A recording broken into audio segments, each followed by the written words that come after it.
পাঁচ পুরুষের ভিটে,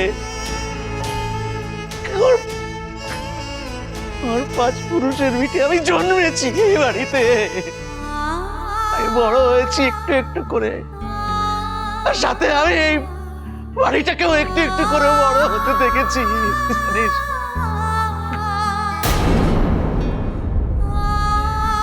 কাউরা সেই বাড়িতে চল, জানিস এই বাড়িটা আগে এরকম ছিল না রে, মাত্র তিনটে ঘর ছিল, এত কিছু ছিল না, দালান, এই দোতলা কিচ্ছু ছিল না রে, মাত্র তিনটে। ওই যে ওইদিকে যে ঘরটা না,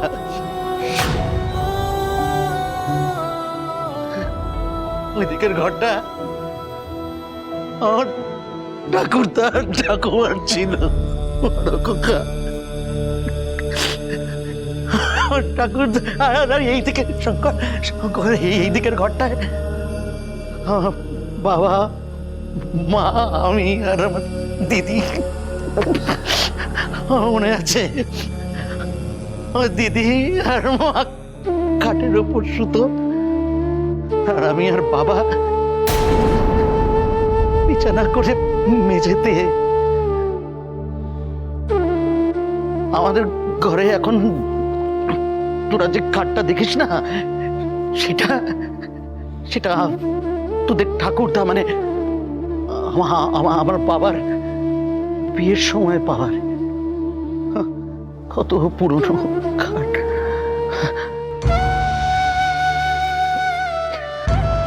এইখানে এখানে এখন যে কলঘরটা রয়েছে না রে,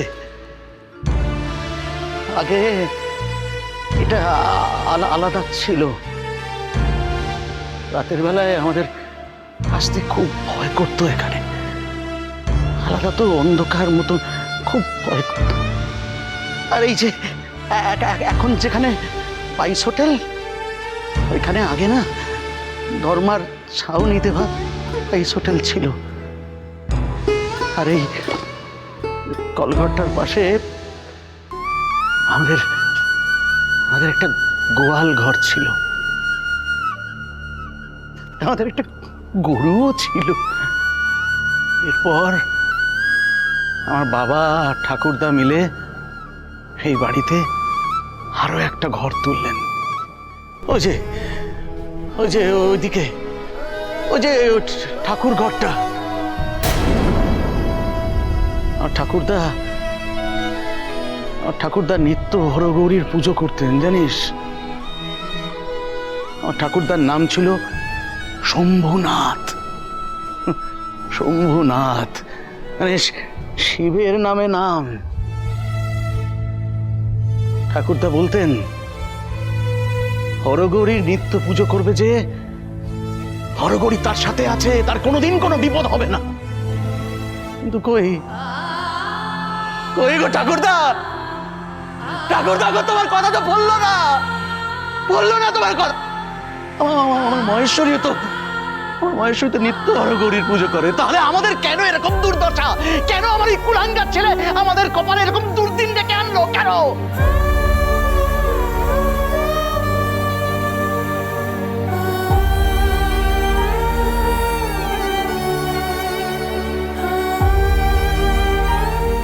জানিস তো, এই বাড়ির একটা একটা করে ঘর যখন বাড়ানো হয়েছে, তখন আমি আর আমার বাবা ইট বয়ে এনেছিলাম। আমি মাথায় করে একটা একটা করে ইট বয়ে এনেছিলাম, আর আমার বাবা আর ঠাকুরদা সেই ইট একটা একটা করে গেঁথেছে। এ বাড়ির প্রত্যেকটা দেওয়ালে আমি আমার বাবার ডাক আজও শুনতে পাই। আমার বাবা যেন আমাকে ডেকে বলছে, খোকা, খোকা, তোর নাম সত্য, সবসময় সত্যের পথে থাকবি।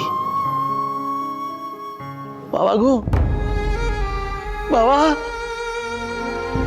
আমি তো কোনোদিন মিথ্যাচার করিনি, আমি কাউকে ঠকাইনি, আমি সত্যের পথে থেকেছি। তবে আমার এই ছেলেটা কেন আমাকে ঠকাচ্ছে? কেন ঠকাচ্ছে? বাবা,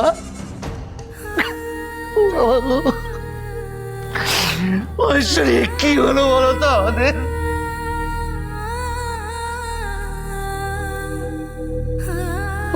মা, ও মা, গো মা, তুমি তো বলতে নাতি নাকি দেবে ছাতি, হাতির মাথা। তোমার এই নাতি ও সর্বস্ব কেড়ে নিল মা। আমার মাথার উপর থেকে চাঁদটা কেড়ে নিল, পায়ের তলা থেকে জমি কেড়ে নিল। আমার শৈশব, আমার বাল্যকাল, আমার কৈশোর, আমার যৌবন, সব স্মৃতি ছেড়ে এখন চলে যেতে বলছে। চলে যেতে ভেবেছিলাম এই বাড়িতে যখন জন্মেছি এই বাড়িতেই মরবো। তাই তো মহেশ্বরী আমাকে কোনো তীর্থস্থানে নিয়ে গেলে আমার প্রাণটা হাঁকপাক করতো ফিরে আসার জন্য। যদি যদি অন্য কোথাও আমার মৃত্যু হয়, প্রাণটা চলে যায়, তাহলে আমি কি? আমি ফোন করেছিলাম, এই ভিটেতে যখন জন্মেছি এই ভিটেতেই মরবো আমি।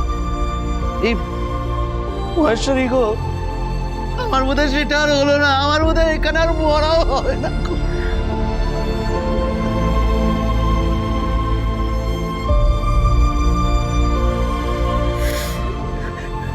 ভাস্কর, এই বাড়িতে শুধু তোর বাবা নয় রে, তোরা 4 ভাই বোনেও জন্মেছিস এই বাড়িতে। তো আমি কি করবো মা?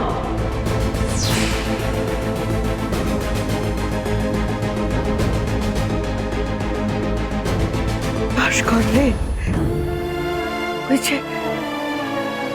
ওই যে আমাদের ঠাকুর ঘর, যেখানে আমাদের হরগৌরীর পুজো হয়, সেই ঠাকুর ঘরে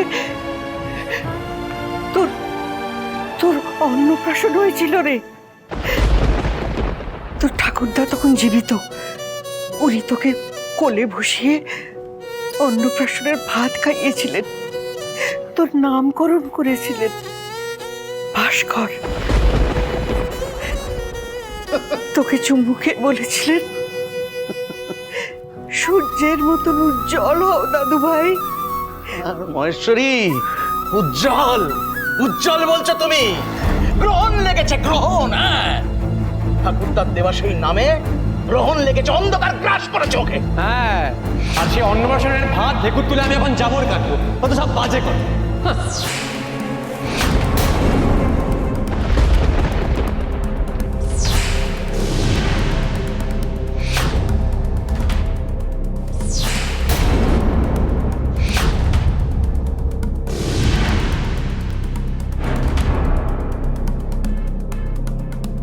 উঠোনময় তোরা 4 ভাই বোনে দাপিয়ে বেড়াতিস, আর তুই তো সবচেয়ে ছোট ভাই, তাই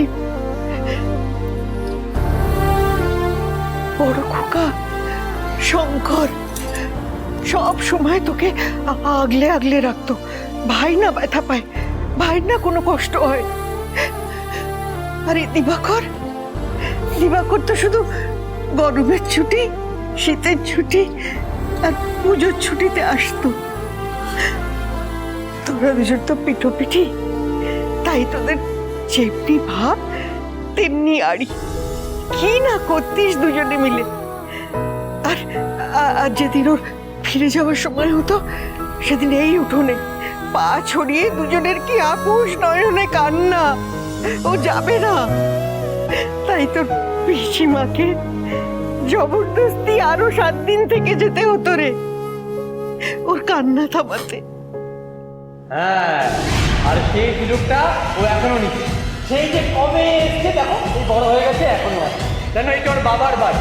আমাদের বাড়ির ঘি খেয়ে খেয়ে যেমন তেল চুপচুপে চেহারা বানিয়েছে, একবার দেখো।